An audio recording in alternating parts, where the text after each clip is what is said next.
Irish Physios, and I'm here with James today, and we're going to talk about IT band syndrome, or runner's knee.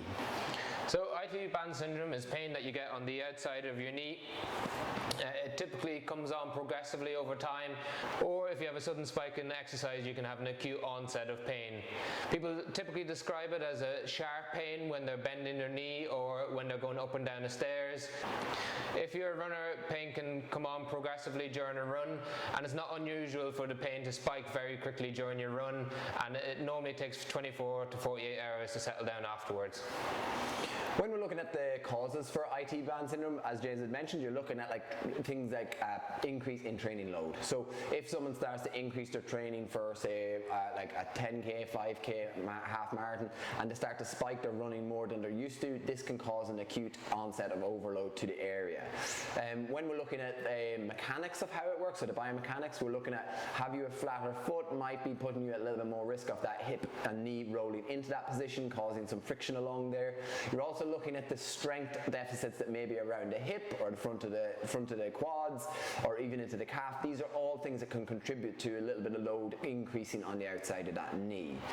From a diagnostic perspective, we're looking at pain on palpation along the outside of that knee. So we're looking for very specific around there, and that the pain is, as James said, very sharp pain. So you're looking at that subjective history, what you're telling us about the pain. We want to make sure that it definitely isn't anything else. So there is other ways that we can diagnose using ultrasound scan to look for if there's any fluid around the area. In some cases, we might send you for an MRI to make sure that it isn't something like a femoral stress fracture, which can give you pain on the outside of that knee too. So it's good to get that accurate diagnosis so that we can start the treatment approach and know exactly what we're dealing with. When people come into clinic, we find that their exercise history is one of the most important things to understand why they got their pain, and also how to structure a plan to get them better.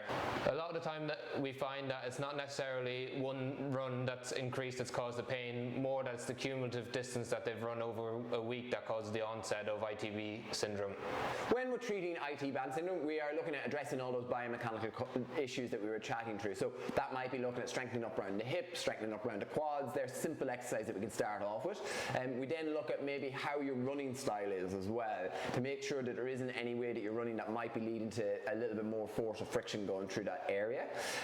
We also look at maybe using orthotics even to try and correct potential any foot positions. And again, these can be quite helpful to short term take that load away from the area, but we still need to address some of those mechanical issues that may be leading to it.